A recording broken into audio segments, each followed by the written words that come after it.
Welcome to e-learning. In this session, let's understand concept of human resource development and features of human resource development and mechanism means how the concept or human resource development works in any organization. Before going to start this concept of human resource development, let us briefly recall the important point what we have studied in last session under the heading recent trends in human resource management. Those important points are globalization and its impact, workforce diversity, changing skills requirements, corporate downsizing, continuous improvement programs, re-engineering work process for improved productivity, contingent workforce, mass customization, decentralized work sites, employee involvement, technology, health, family, work-life balance, and confidentiality. By watching session 10, you will get detailed explanation for all these points. So after recalling last session's important point on recent trends in human resource management, let us start to understand the concept human resource development. Human resource are the most significant and only the active factor of production. All other factors of productions are inactive and are depend on the utilization on the human resource. For the development of an organization, the prerequisite is to develop human resource, that is living one. Human resource development involves upgrading the skills, extending the knowledge and competencies of human resource. The concept of human resource development is comparatively of recent origin. So actually human resource development is an integrated and interdisciplinary approach to the development of human resource in the organization. ಯಾವುದೇ ಒಂದು ಸಂಘಟನೆ ಆರ್ಗನೈಸೇಷನ್ನ ತೆಗೆದುಕೊಳ್ಳಿ, ಆ ಆರ್ಗನೈಸೇಷನಲ್ಲಿ ಬೇರೆ ಎಲ್ಲ factors of ಪ್ರೊಡಕ್ಷನ್ಗೆ compare ಮಾಡಿದ್ರೆ ಅಥವಾ ಎಲ್ಲ ಫ್ಯಾಕ್ಟರ್ಸ್ ಆಫ್ ಪ್ರೊಡಕ್ಷನ್ಗಳಲ್ಲಿ ಯಾವುದು ಲಿವಿಂಗ್ ಒನ್ ಅಥವಾ ಇಂಟೆಲಿಜೆಂಟ್ ಒನ್ ಅಥವಾ ಯಾವುದಕ್ಕೆ ಥಿಂಕಿಂಗ್ ಕೆಪಾಸಿಟಿ ಇದೆ, which factor of production has thinking capacity, that is only the human beings or men. So ಉಳಿದ ಎಲ್ಲ ನಾನ್ ಲಿವಿಂಗ್ ಥಿಂಗ್ಸನ್ನು ಚೆನ್ನಾಗಿ ಉಪಯೋಗಿಸಿಕೊಳ್ಬೇಕು ಆರ್ಗನೈಸೇಷನ್ ಅಥವಾ ಸಂಘಟನೆಯ ಮೂಲ ಉದ್ದೇಶವನ್ನು ಸಫಲಗೊಳಿಸಲು ಅಥವಾ ಯಶಸ್ವಿಯಾಗಿ ತಲುಪಲು ಅಂತ ಅಂದರೆ ಲಿವಿಂಗ್ ಬೀಯಿಂಗನ್ನು ಏನು ಮಾಡಬೇಕು, ಲಿವಿಂಗ್ ಬೀಯಿಂಗ್ ಆದ ಹ್ಯೂಮನ್ ರಿಸೋರ್ಸ್ ಮಾನವ ಸಂಪನ್ಮೂಲದ ಅಭಿವೃದ್ಧಿ ಅಥವಾ ಮಾನವ ಸಂಪನ್ಮೂಲದ ಬಗ್ಗೆ ಹೆಚ್ಚಿನ ಗಮನವನ್ನು ಕೊಡಬೇಕಾಗತ್ತೆ. ಸೊ ಈ ಹೆಚ್ಚಿನ ಗಮನವನ್ನು ಕೊಟ್ಟು ಮಾನವ ಸಂಪನ್ಮೂಲವನ್ನು ಆರ್ಗನೈಸೇಷನ್ ಸಂಪನ್ಮೂಲವಾಗಿ ಅಂದರೆ ಸಂಘಟನೆಯ ಮೂಲ ಉದ್ದೇಶವನ್ನು ತಲುಪುವ ರೀತಿಯಲ್ಲಿ, ಯಶಸ್ವಿಯಾಗಿ ತಲುಪುವ ರೀತಿಯಲ್ಲಿ ತಯಾರು ಮಾಡುವುದಿದೆಯಲ್ಲ, ಅದನ್ನು ಹ್ಯೂಮನ್ ರಿಸೋರ್ಸ್ ಡೆವಲಪ್ಮೆಂಟ್ ಅಂತ ನಾವು ಅರ್ಥ ಮಾಡ್ಕೋಬಹುದು. The main aim of human resource development is to bring about an all-round development of the people in the organization so that they can contribute their best to the organization, society and nation. So here one thing we have to understand clearly. Human resource development ಅನ್ನೋದಿದೆಯಲ್ಲ, it is not a narrow concept. ಅಂದರೆ human resource development ಅಂತಂದರೆ ಕೇವಲ organisation ಉದ್ದೇಶವನ್ನು ತಲುಪುವ ರೀತಿಯಲ್ಲಿ ಅದರ ಮಾನವ ಸಂಪನ್ಮೂಲವನ್ನು ತಯಾರಿಗೊಳಿಸುವುದು ಮಾತ್ರ ಅಲ್ಲ, ಸಂಘಟನೆಯ ಉದ್ದೇಶವನ್ನು ತಲುಪುವುದರ ಜೊತೆಗೆ ಅಥವಾ ಸಾಕಾರಗೊಳಿಸುವುದರ ಜೊತೆಗೆ ಸೊಸೈಟಿ ಮತ್ತು ನೇಷನ್, ಸಮಾಜ ಮತ್ತು ದೇಶಕ್ಕೆ ಬೇಕಾಗುವಂತಹ ಒಂದು ಬೆಸ್ಟ್ ಆರ್ಗನೈಸೇಷನ್ ಅಥವಾ ಒಂದು ಬೆಸ್ಟ್ ಮಾನವ ಅಂದರೆ ಅತ್ಯುತ್ತಮ ಮಾನವ ಸಂಪನ್ಮೂಲವಾಗಿ ನಿರ್ಮಿಸುವುದು ಕೂಡ ಹ್ಯೂಮನ್ ರಿಸೋರ್ಸ್ ಡೆವಲಪ್ಮೆಂಟ್ನ ಕರ್ತವ್ಯ ಆಗಿದೆ, ಅಥವಾ ಒನ್ ಆಫ್ ದ ಆಬ್ಜೆಕ್ಟಿವ್ಸ್ ಅಥವಾ ಬೇಸಿಕ್ ಮೂಲ ಉದ್ದೇಶ ಅಂತ ಅಂದ್ಕೋಬಹುದು. So from this we can understand that the scope of human resource development is very vast. Let us see one or two definitions of human resource development to understand the concept of human resource development clearly. According to Ishwar Dayal, human resource development involves, first one, ways to better adjust the individual to his job and the environment. Second one, the greatest involvement of an employee in various aspects of his work. And third, the greatest concern for enhancing the capabilities of the individual. So, Ishwar Dayal covered three important functions of human resource development in his definition to explain what actually human resource development. So which three functions he covered? First one, the ways to better adjust the individual to his job and the environment. ಅಂದ್ರೆ ಒಬ್ಬ ವ್ಯಕ್ತಿ ಒಂದು ಸಂಘಟನೆಯಲ್ಲಿ ಅಥವಾ ಆರ್ಗನೈಸೇಷನಲ್ಲಿ ಕೆಲಸಕ್ಕೆ ಸೇರಿಕೊಂಡ್ರೆ actually is coming from different background and he has to work in different background.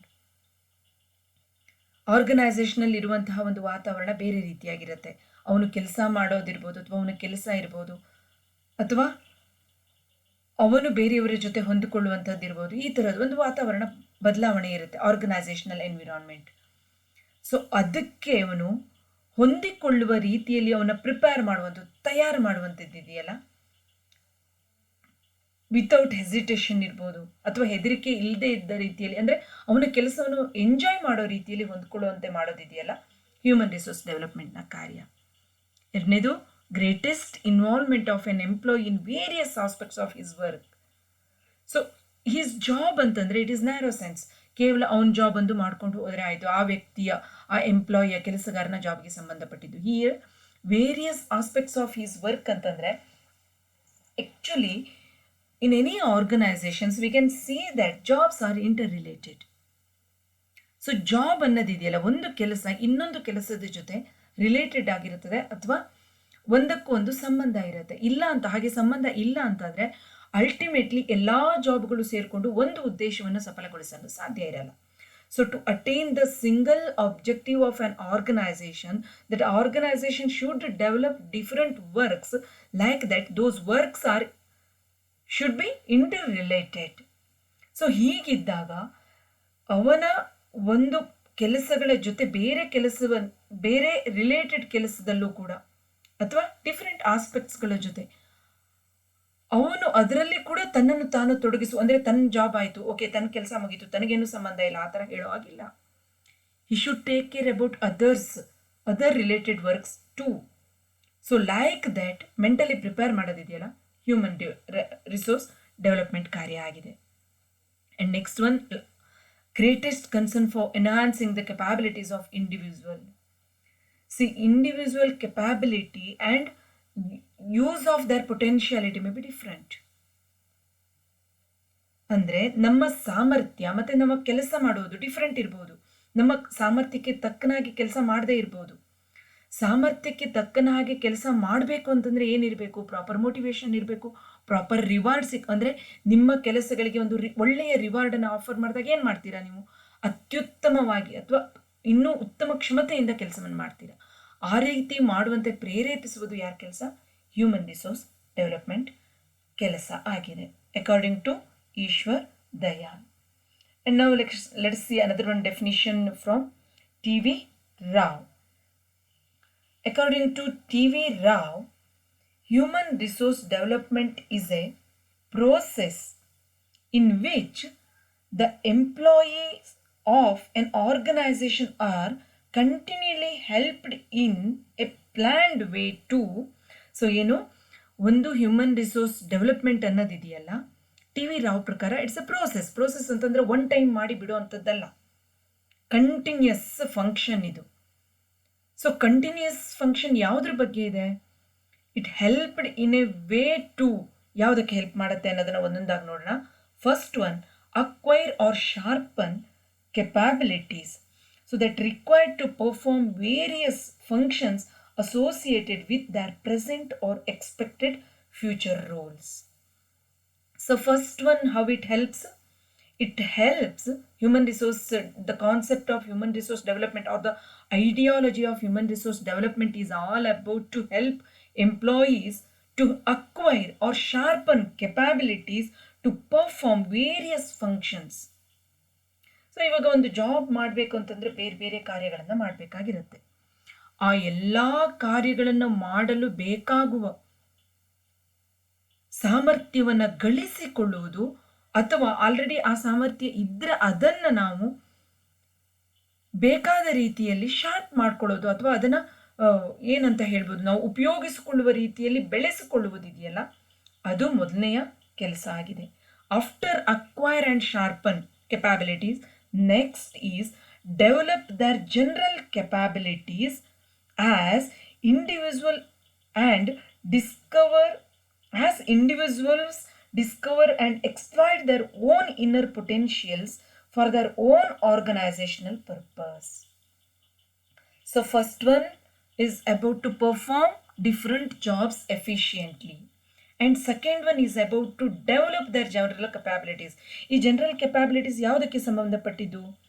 That is to utilize their complete potential to attain organizational objectives efficiently and effectively. First one is to perform their jobs, to perform their roles. Second one, to attain the organizational objectives. And third one, develop an organizational culture in which superior and subordinate relationships, teamwork, and collaborations among subunits are strong and contribute to the professional well-being, motivation of employees. So they have to develop human resource development intended to develop organizational culture among different departments and different employees, or all the employees in an organization. Why this organizational culture is essential? Because in which organization employees are coordinated, and they have empathy. One employee has empathy towards other employees or subordinates, where superiors have empathy towards subordinates, and where subordinates are well aware about their roles. There organizations can attain its success easily. So for that purpose, human resource development should develop an organizational culture among all the employees who are working in that particular organization. So from these two definitions, how we can sum up or how we can understand the concept of human resource development? Human resource development is an integrated and interdisciplinary approach to the development of human resource in the organization. So ಯಾವುದೇ ಒಂದು ಸಬ್ಜೆಕ್ಟನ್ನು ಅಥವಾ ಒಂದು ವೇದಲ್ಲಿ ಯಾವುದಾದ್ರೂ ಒಂದು ಆಸ್ಪೆಕ್ಟನ್ನು ಹಿಡ್ಕೊಂಡು develop ಮಾಡೋದಲ್ಲ. Human resource development taking into consideration all round development of employees. So ವೈಯಕ್ತಿಕ ಉದ್ದೇಶನೂ ಆಗಬೇಕು, ಸಂಘಟನೆಯ ಉದ್ದೇಶನೂ ಆಗಬೇಕು. ಅಲ್ಟಿಮೇಟ್ಲಿ ಸಂಘಟನೆಯ ಉದ್ದೇಶವನ್ನು ಎಂಪ್ಲಾಯೀಸ್ಗಳು ತಮ್ಮದೇ ಉದ್ದೇಶ ಅಂತ ಭಾವಿಸಿ ಅಚೀವ್ ಮಾಡೋ ರೀತಿ ಅವರನ್ನ ಪ್ರೇರೇಪಿಸುವುದು ಅಥವಾ ಅವರಿಂದ ಕಾರ್ಯವನ್ನು ಮಾಡಿಸುವುದು ಇದೆಯಲ್ಲ, ಹ್ಯೂಮನ್ ರಿಸೋರ್ಸ್ ಡೆವಲಪ್ಮೆಂಟ್ನ ಕಾರ್ಯ ಆಗಿದೆ ಅಂತ ಅರ್ಥ ಮಾಡ್ಕೋಬಹುದು. After understanding meaning or the concept of human resource development, let us move towards to understand features of human resource development. First one, planned and systematic approach. Human resource development is a planned and systematic approach to the development of people. Already we understood from the definitions. So planned and systematic approach ಯಾಕೆ ಇದು? All round development of ಪೀಪಲ್ಗೆ it's planned and systematic. So it's not an ad hoc approach. ಅಂದರೆ ಸುಮ್ಮನೆ ಒಂದು ದಿನ ಅನ್ನಿಸ್ತು ತೆಗೆದುಕೊಂಡ್ರು ಅಲ್ಲಿಗೆ ಮುಗಿಸಿದ್ರು, ಹರಿಬರಿಯಲ್ಲಿ ಮುಗಿಸಾಯಿತು for the namesake. It's not like that. ಆ ಥರ ಮಾಡಿದ್ರೆ ಹ್ಯೂಮನ್ ರಿಸೋರ್ಸ್ ಡೆವಲಪ್ಮೆಂಟ್ ಕಾನ್ಸೆಪ್ಟ್ ಅಥವಾ ಅಪ್ರೋಚ್ ಸಕ್ಸಸ್ ಕೂಡ ಆಗಲ್ಲ. So it's a system consisting of several interdependent and interrelated subsystems. To develop human resource in any organizations, they have to develop subsystems and interdependent or interrelated subsystems. So subsystems are like performance appraisal and training based on performance appraisal or job enrichment, etc. So ಏನು ಮಾಡಬೇಕು, first performance apprise ಮಾಡಿದ್ರು ಅಂತ ತಿಳ್ಕೊಳ್ಳಿ. ಆಮೇಲೆ ಏನು ಮಾಡಬೇಕು, performance ಅಪ್ರೈಸಲ್ಲಿ if there is any deviation then they have to undertake training programmes. So training programme ಆದಮೇಲೆ ಜಾಬ್ ಎನ್ರಿಚ್ಮೆಂಟ್ ಪ್ರೋಗ್ರಾಮ್ ಇರ್ಬೋದು. Totally while designing an human resource development system, enough attention should be paid to build linkage between the various subsystems.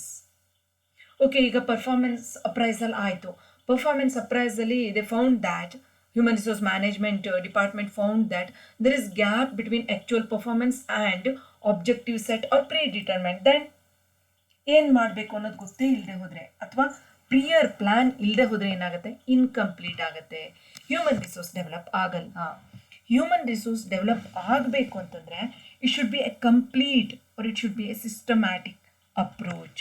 So ಇಲ್ಲಿ human resource development ಅನ್ನೋದನ್ನು ನಾವು complete ಅಥವಾ systematic approach ಆಗಿ ಕಾಣ್ತೀವಿ. ಅಂದರೆ different ಸಬ್ systems ಇರುತ್ತೆ, ಸಬ್ steps ಇರುತ್ತೆ. ಆ ಎಲ್ಲ ಸಬ್ ಸ್ಟೆಪ್ಸ್ ಸಬ್ ಸಿಸ್ಟಮ್ಸ್ ಮಧ್ಯ ಒಂದು ಇಂಟರ್ ರಿಲೇಷನ್ಶಿಪ್ ಇರುತ್ತೆ ಅಥವಾ ಒಂದು ಸೀಕ್ವೆನ್ಸ್ ಇರುತ್ತೆ. ಆ ಸೀಕ್ವೆನ್ಸ್ ಒಂದಾದಮೇಲೆ ಇನ್ನೊಂದು performance appraisal, after performance appraisal training ಬರುತ್ತೆ. ಆ ರೀತಿಯಲ್ಲಿ ಒಂದು ಸೀಕ್ವೆನ್ಸನ್ನು ನಾವು ಕಾಣ್ಬೋದು. And next feature is continuous process. Already we learned this while understanding the concept through definition. So it's not a one day program or 1 week program, human resource development. It's a continuous and dynamic process. Why it is dynamic? Because consider the nature of human resource.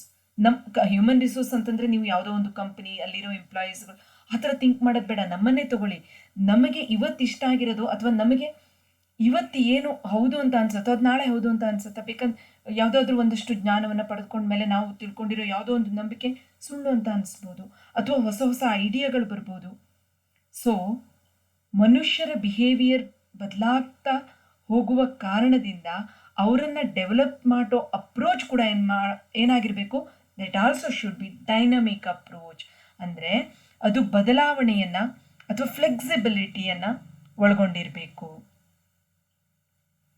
ಇಲ್ಲದೆ ಹೋದರೆ ಏನಾಗುತ್ತೆ, ಯಾವುದೋ ಒಂದು formula, ಈಗ ಸೈನ್ಸಲ್ಲೆಲ್ಲ ಇರುತ್ತಲ್ಲ ಆ ರೀತಿ ಒಂದು ಫಾರ್ಮುಲಾವನ್ನು ಡೆವಲಪ್ ಮಾಡಿ ಇದು ಎಲ್ಲ ಟೈಮಲ್ಲೂ ಅದೇ ಫಾರ್ಮುಲಾ ಅದೇ ಫಾರ್ಮುಲಾ ಉಪಯೋಗ ಆಗತ್ತೆ ಅಂತ ತಿಳ್ಕೊಳಕ್ಕೆ ಬರಲ್ಲ. Based on the situations they have to develop the strategy or they have to develop the plans. So it believe in the need of continuous development of personnel to face the innumerable challenges in the functioning of an organization. ಯಾವುದೇ ಒಂದು organisation ಗೋಲನ್ನು achieve ಮಾಡಬೇಕು ಅಂತಂದರೆ definitely they have to face challenges. ಅದು ಇತ್ತೀಚಿನ ದಿನಗಳಲ್ಲಂತೂ ಕೂಡ complex business ಎನ್ವಿರಾನ್ಮೆಂಟಲ್ಲಿ they have to face challenges or more challenges than ever before. So ಅದಕ್ಕಾಗಿ ಏನು ಮಾಡಬೇಕು, ಎಂಪ್ಲಾಯೀಸ್ ಮೆಂಟಾಲಿಟಿ ಆ ಚಾಲೆಂಜಸ್ಸನ್ನು ಪಝಲ್ ರೀತಿ ಟ್ರೀಟ್ ಮಾಡೋ ರೀತಿಯಲ್ಲಿ ಅವ್ರನ್ನ ಮೋಟಿವೇಟ್ ಮಾಡಬೇಕು ಅಥವಾ ಅವ್ರನ್ನ ಟ್ರೈನ್ ಅಪ್ ಮಾಡಬೇಕು. Whose responsibility is this? This is the responsibility of human resource development. It is based on the belief that there is no end to the development of an individual and the learning process can continue throughout the life. So ಕಲಿಯುವಿಕೆ ಅಂತ ಬಂದರೆ ಕಲಿಯುವಿಕೆಗೆ ಕೊನೆ ಅನ್ನೋದೇ ಇಲ್ಲ. ನಮ್ಮ ಹಿರಿಯರೆಲ್ಲ ಒಂದು ಮಾತು ಹೇಳ್ತಾರೆ, ನೆನಪಿಸ್ಕೊಳ್ಳಿ, ಸಾಯೋವರೆಗೂ ಕಲಿಲೇಬೇಕು, ಕಲಿತು ಮುಗೀತು ಅನ್ನೋದೇ ಇಲ್ಲ ಅಂತ. ಸೊ ಈ ಕಂಟಿನ್ಯೂಸ್ ಪ್ರೋಸೆಸ್ ಅನ್ನೋದು ಅದಕ್ಕಾಗಿ. ಯಾಕೆ ಕಲಿತು ಮುಗಿಯಿತು ಯಾವುದೋ ಒಂದು ನೋಡಿ, ಇವತ್ತೊಂದನ್ನು ನಾವು ಕಲಿತ್ವಿ, ಓಕೆ, ಇವತ್ತಿಂದ ಕಲ್ತಿದ್ದು ನಾವು ಎಷ್ಟು ಕಲಿತು ಮುಗಿದ್ವಿ, ಇನ್ನು ಕಲಿಯೋದು ಅನ್ನೋದು ಏನೂ ಇಲ್ಲ ಅಂತ ಅನ್ನೋ ದಿನ ಬರೋದೇ ಇಲ್ಲ. ಮತ್ತೆ ಇನ್ಯಾವುದೋ ಒಂದು ಹೊಸದನ್ನು ಕಲಿಬೇಕಾಗಿ ಬರುತ್ತೆ ನೋಡಿ. ಅದು ರಿಯಲ್ ಲೈಫಲ್ಲೂ ಆಗಿರ್ಬೋದು, ಆರ್ಗನೈಸೇಷನಲ್ ಲೈಫಲ್ಲೂ ಆಗಿರ್ಬೋದು. ಆರ್ಗನೈಸೇಷನಲ್ ಲೈಫಲ್ಲೂ ಕೂಡ ಅಷ್ಟೇ, ಟೆಕ್ನಾಲಜಿಗಳು ಬದಲಾದಾಗೆ ಮಷಿನರಿಗಳು ಬೇರೆ ಬೇರೆ ಬರುತ್ತೆ. ಆ ಮಷಿನರಿನ ಕಲಿಬೇಕು, ಅಥವಾ ಬೇರೆ ಇನ್ನೇನೋ ಒಂದನ್ನು ಹೊಸ ಒಂದು ಮೆಕ್ಯಾನಿಸಮ್ ಇರ್ಬೋದು, ಅಥವಾ ಮಷಿನ್ ಆಪರೇಟಿಂಗ್ ಸಿಸ್ಟಮ್ ಇರ್ಬೋದು, ಅಥವಾ ಪ್ರೊಡಕ್ಷನ್ ಪ್ರೋಸೆಸ್ ಇರ್ಬೋದು, ಮಾರ್ಕೆಟಿಂಗ್ ಸ್ಟ್ರಾಟಜಿ ಇರ್ಬೋದು, ಇವನ್ನೆಲ್ಲ ಕಲಿಲೇಬೇಕಾಗತ್ತೆ. ಸೊ ಅದಕ್ಕಾಗಿ human resource development is continuous process and it is interdisciplinary approach. Why it is interdisciplinary approach? Because it draws from different subjects like psychology, sociology, anthropology, economics, political science. ಯಾಕೆ ಅಂತಂದರೆ, ಒಂದು plan ಮಾಡಬೇಕು, implement ಮಾಡಬೇಕು, that also various programmes for the development of individuals ಅಂತಂದರೆ, it is not possible from depending or taking some knowledge from single subject. ಈಗ for example psychology ಮಾತ್ರ ತಗೊಂಡು human beings ಮೆಂಟಾಲಿಟಿಯನ್ನು ಅರ್ಥ ಮಾಡಿಕೊಂಡೆ ಅದರಿಂದ ಡೆವಲಪ್ ಮಾಡ್ಬೋದು. No, it is impossible, because they have to understand the status of present technology or the future, the change which will occur in future. ಟೆಕ್ನಾಲಜಿಯಲ್ಲಿ future ಏನು, ಭವಿಷ್ಯದಲ್ಲಿ ಏನು ಬದಲಾವಣೆ ಆಗುತ್ತೆ ಅನ್ನೋದನ್ನು ಅರ್ಥ ಮಾಡ್ಕೊಂಡಿರಬೇಕು. ಸೊ ಸೈನ್ಸ್ ಬೇಕು, ಟೆಕ್ನಾಲಜಿಗಳ ಬಗ್ಗೆ ಐಡಿಯಾ ಬೇಕು, ಎಕಾನಮಿ ಏನಾಗುತ್ತೆ ಅನ್ನೋದ್ರ ಬಗ್ಗೆ ಬೇಕು, ಎಕನಾಮಿಕ್ಸ್ ಐಡಿಯಾ ಬೇಕು, ಆಮೇಲೆ ಸೋಷಿಯಾಲಜಿ, ಯಾಕೆ ಹ್ಯೂಮನ್ ಬೀಯಿಂಗ್ಸ್ ಅವರ ಬಿಹೇವಿಯರ್ನ ಸರಿ ಮಾಡಬೇಕು, ಅಥವಾ ಒಂದು ಆರ್ಗನೈಸೇಷನ್ ಕಲ್ಚರ್ ಡೆವಲಪ್ ಮಾಡಬೇಕು ಅಂದರೆ ಸೋಷಿಯಲ್ ಬಿಹೇವಿಯರ್ ಬಗ್ಗೆ ಗಮನ ಕೊಡಬೇಕಾಗತ್ತೆ. So it is interdisciplinary approach. And it is both micro and macro aspects. Why it is both micro and macro aspects? At the macro level, human resource development is described as the core of all development activities in the sense of improvement of quality of life of people of a nation. So human resource development macro level, broader level ಅಲ್ಲಿ ತಗೊಂಡ್ರೆ ಏನು ಮಾಡುತ್ತೆ, ದೇಶದ ಪ್ರಜೆಯನ್ನು ಅತ್ಯುತ್ತಮ ಪ್ರಜೆ ಆಗಿರ್ಬೋದು ಅಥವಾ quality ಪ್ರಜೆಯನ್ನಾಗಿ ಮಾಡೋದ್ರ ಬಗ್ಗೆ ಇದು ಗಮನವನ್ನು ಕೊಡುತ್ತೆ. ಮೈಕ್ರೋ ಲೆವೆಲಲ್ಲಿ human resource development involves the improvement in quality of managers and workers so as to achieve greater quality and higher level of productivity. So micro ಲೆವೆಲಲ್ಲಿ its objective is confined to develop employees to attain organizational objectives. At macro level, it intended to develop human resource to attain or to make the quality citizens of a nation. So like this, human resource development continuously. So from the features also we can understand clearly the intention or the concept of human resource development. So human resource development continuously trying to develop an organization's employees towards attainment of their personal goal as well as organizational goal in a broader way or along with a nation's goal or a nation's well-being. This is about features of human resource development. So after this we understood concept of human resource development and features of human resource development. In next session, let us understand the mechanism of human resource development. So wait for next session. So these all are the points what we have to study in coming session. Okay, thanks for watching.